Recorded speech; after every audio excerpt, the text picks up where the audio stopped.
안녕하세요. 창세기 29장 시작합니다. 야곱이 형 에서를 피해 외삼촌이 있는 바단 아람에 도착했습니다. 야곱이 보니까 들판에 양떼들이 있었고 그 옆에 우물 하나가 있었는데 큰 돌로 덮여 있었습니다. 가축 먹일 물이 귀하다 보니까 다른 지나가는 행인들은 사용하지 못하도록 큰 돌을 덮어 놓은 것입니다. 또 물이 오염되지 않도록 사용할 때만 돌을 옮겨서 쓰고 다시 덮어 놓는데 어느 정도 양떼가 모이면 남자들이 그 돌을 옮겨주고 순차적으로 양들에게 물을 먹이도록 마을 공동체가 같이 양을 치기 위해 사용하는 우물입니다. 야곱이 거기 있는 목자들에게 내 형제여 사는 곳은 어디십니까? 라고 물으니 하란입니다. 라고 대답합니다. 그럼 혹시 라반을 아십니까? 라고 하니까 알지요. 그의 딸 라헬이 지금 저기 양을 몰고 옵니다. 라고 말했습니다. 야곱이 목자들에게 아직 해가 많이 남았으니 양들에게 물을 먹이고 가서 풀을 뜯게 하시지요. 하니까 때가 어느 정도 다 모이고 함께 돌을 옮겨야 물을 먹일 수 있습니다. 라고 합니다. 그때 라헬이 양떼를 데리고 오는 것이 보였습니다. 야곱은 나아가서 우물에 큰 돌을 옮기고 외삼촌 라반의 양떼에게 물을 먹였습니다. 남자 여러 명이 들기도 무거운 돌을 친족을 만난 반가움에 힘든 줄도 몰랐는지 야곱 혼자서 옮겨주었습니다. 어머니 리브가가 라반의 딸들 중에서 아내를 삼으라고 했으니까 라반의 딸의 환심을 사고 싶기도 했을 것입니다. 야곱은 라반 딸에게 입을 맞추고 소리내어 울었습니다. 고대 근동에서는 친구와 친척들에게는 남녀 상관없이 입을 맞추며 인사했다고 합니다. 나는 당신 아버지의 생질입니다. 그리고 내 어머니는 당신의 고모입니다. 라헬은 달려가서 아버지 라반에게 알렸습니다. 라반도 소식을 듣고 달려와서 야곱을 안고 입 맞추고 집으로 데려왔습니다. 야곱이 그간에 있었던 일을 다 말하니까 라반이 여동생 리브가의 아들임을 확신하면서 염려 말고 여기 거주하라고 했습니다. 라반에게는 아들들도 있었고 레아라는 큰딸과 라헬이라는 작은 딸이 있었습니다. 야곱이 라반의 집에서 일을 거들면서 한 달쯤 지났을 때였습니다. 라반이 야곱아, 내가 일하는 것에 대한 품삯을 주려고 하는데 무엇을 원하느냐? 삼촌의 작은 딸 라헬을 위해 7년을 일할 테니 저한테 아내로 주시겠습니까? 라반은 다른 사람한테 주는 것보다는 너에게 주는 것이 낫지. 그렇게 하세. 라고 했습니다. 야곱은 사랑하는 라헬을 바라보면서 즐겁게 시간 가는 줄도 모르고 7년을 며칠같이 여기면서 일을 했답니다. 드디어 7년이 되어 결혼식을 올립니다. 라반은 마을 사람들을 다 모아서 잔치를 했습니다.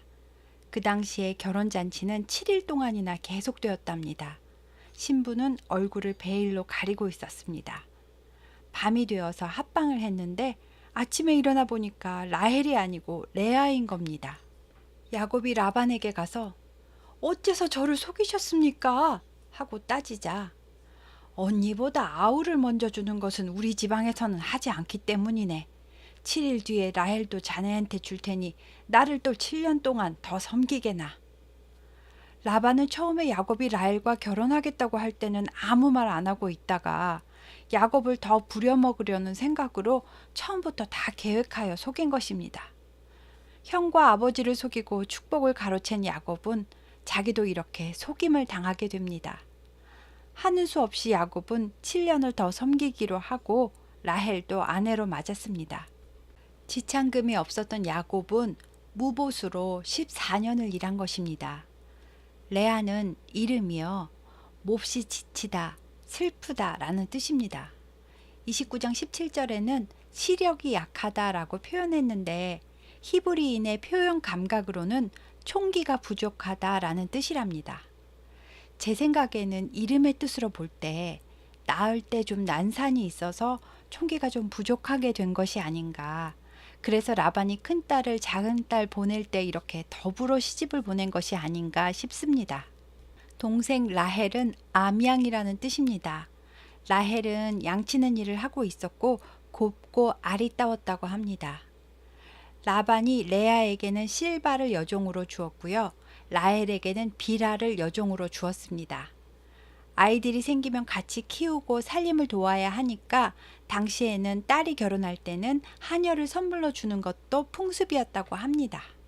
나중에 이삭이 180세에 죽고 야곱은 130세에 애굽으로 내려가서 17년을 거기서 살고 147세에 죽습니다. 이 나이 차이를 비교해서 역추적해 보면요. 야곱이 결혼할 때 나이는 84세가 됩니다. 그렇다면 야곱이 아버지 어머니를 떠나 하란에 왔었을 때의 나이는 77세가 됩니다. 7년을 라반에게 봉사한 후에 84세가 되어 결혼한 겁니다. 야곱이 라헬만 예뻐하니까 하나님께서 레아가 사랑받지 못함을 보시고 레아의 태를 열어서 연속해서 아들 4명을 낳게 하셨습니다.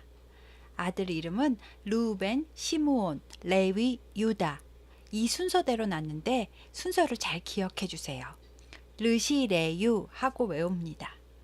야곱이 라헬을 사랑해도 메시아의 족보는 레아를 통해서 형성됩니다. 언니만 연속해서 아들 넷을 낳으니까 라헬은 야곱에게 빨리 자식을 낳게 하라고, 안 그럼 나 죽을 거라고 억지를 부립니다. 야곱은 하나님이 임신 못하게 하시는 걸 나더러 어떡하라고. 라헬이 내 여종 빌하에게라도 들어가서 내가 아들을 갖게 하세요 라고 합니다. 야곱은 빌하에게 들어가서 단과 납달리 2 아들을 얻게 됩니다. 레아도 질세라 시녀 실바를 통해서 자식을 얻겠다고 해서 갓과 아셀 2 아들을 낳게 합니다. 5월 초순 밀 거둘 때였습니다. 이때는 우기가 끝나고 보리를 추수한 다음 밀을 추수할 때이면서 합한채 열매가 무르익는 때입니다. 합한채는요, 당시 근동에 사는 여인들에게 최음제와 강장제로 사용되는 냄새가 향긋하고 달큰한 희귀식물이랍니다. 레아의 맏아들 르우벤이 들에서 이것을 가져다가 어머니에게 드렸습니다. 당시 르우벤은 많아야 6살 정도였을 텐데 이 아이가 알고 갖고 왔는지 꽃도 이쁘고 열매 향도 달콤하니까 그냥 엄마한테 가져온 건지는 확실하지 않습니다. 그런데 라헬이 언니 그 합한채 나 주면 남편더러 오늘 밤 언니한테 들어가라고 할게 라고 말합니다. 레아는 합한채를 라헬에게 주고 그날 밤 남편에게 오늘 합한채로 당신을 샀으니까 저에게 들어오세요 라고 했습니다. 하나님이 레아의 소원을 들어주셔서 5째 아들 이사가를 낳게 해주셨고요. 또 스불론이라는 아들도 낳게 해주시고 마지막으로 딸 디나도 주셨습니다. 하나님이 이제는 라헬에게도 태를 열어주셔서 아들 요셉을 낳게 해주셨습니다. 이때 야곱이 장인 라반에게 가서 저는 이제 제 고향 집으로 가겠습니다 라고 말합니다. 라반은 하나님께서 자네 때문에 내게 복을 주신 것임을 내가 깨달았네. 그러니 가지 말게나. 자네가 품삯을 정하면 그것을 주겠네. 야곱이 제가 그동안 어떻게 일했는지 다 아시잖아요. 적었던 외삼촌 소유가 하나님께서 내가 가는 곳마다 복을 주셔서 이제 때를 이루었습니다. 하지만 저는 아이들도 이렇게 많은데 언제 제 집을 세우겠습니까?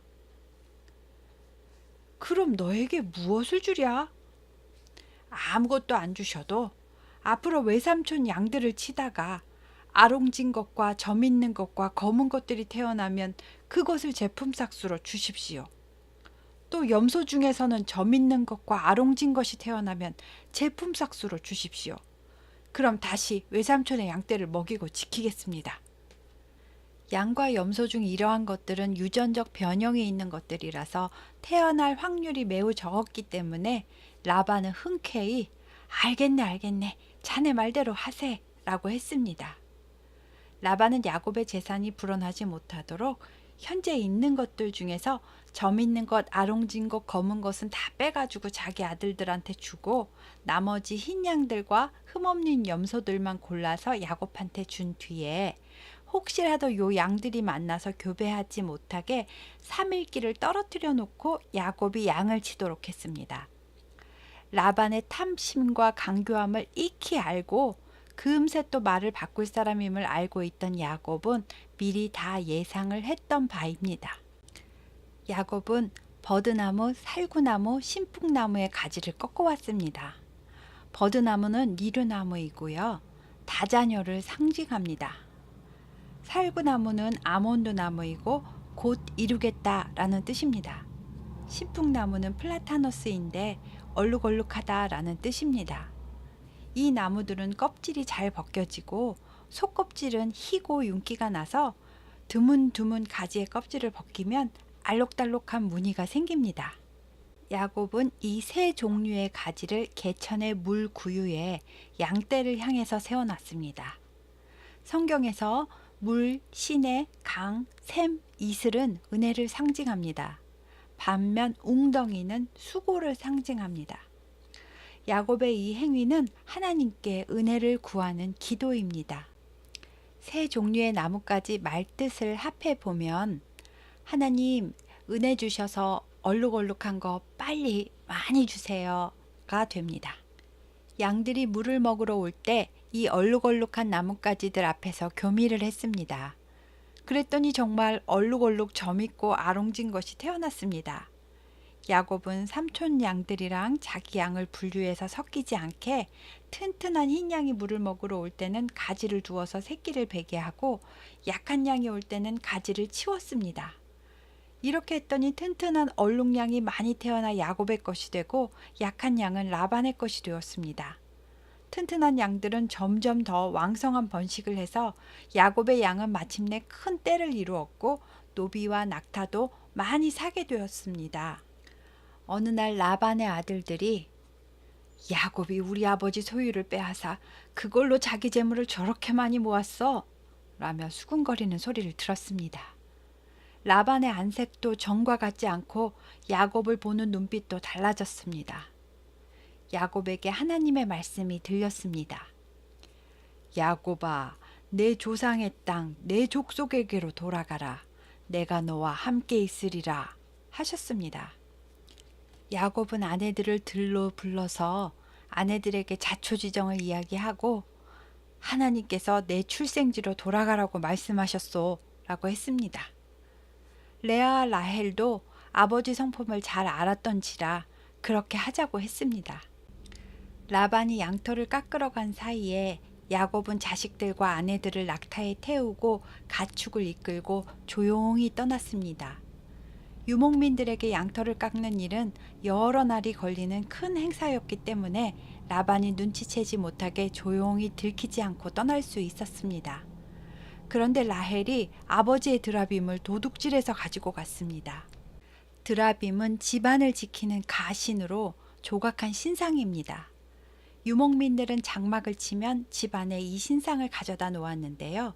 자주 이동하면서 사니까 가지고 다니기 편하게 신상의 크기가 작았습니다. 이 드라빔을 소유한 자가 상속권을 가지게 되고 한 시종 내에서 지도권을 행사할 수가 있었습니다. 라헬이 상속권이 탐이 났는지 아니면 긴 여행을 해야 하니까 안전을 기원하려고 했는지는 모르겠지만 남편이 지금 하나님 말씀을 듣고 지시하신 고향 땅으로 가는 건데 신상을 그것도 아버지 거를 훔쳐서 가지고 떠난 겁니다. 야곱은 이 사실을 몰랐습니다. 야곱이 도망한 지 3일이 지나서야 라반이 야곱이 도망갔다는 사실을 알게 되었습니다. 라반은 자기 형제들과 7일길을 급하게 쫓아가서 거의 다 따라잡았습니다. 야곱은 길르앗산에 도착해서 장막을 치고 있었습니다. 바단 아람에서 길르앗까지는 480km나 되는 거리입니다. 밤이 되었고 이제 내일 아침이면 야곱에게 도착하는데 그날 밤에 하나님께서 라반의 꿈에 나타나셔서 너는 삼가 야곱에게 선악간에 말하지 말라 하셨습니다. 야곱에게 어떠한 해로운 행위도 하지 못하게 지켜주시는 겁니다. 라반은 야곱에게 이르러서 자네가 어떻게 이렇게 나를 속이고 가는가? 내 딸들과 손자들에게 인사도 못하게 어떻게 이렇게 몰래 도망을 갈 수가 있어? 너를 해칠 능력이 나한테 있지만 너의 아버지 이삭의 하나님이 어젯밤 내게 너를 해치지 말라고 하셔서 내가 참는다. 그런데 가는 건 그렇다 치자. 내 신 드라빔은 왜 도둑질해 가는 건가? 야곱이 외삼촌이 제 처자를 억지로 빼앗을지 몰라서 두려워서 그랬습니다. 저는 외삼촌의 것을 하나도 도둑질하지 않았습니다.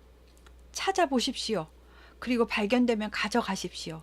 누가 가져갔든지 그 자는 살지 못할 것입니다. 야곱의 이 말은 후에 진짜 라헬의 죽음으로 이어집니다. 라반은 드라빔을 찾기 시작했습니다.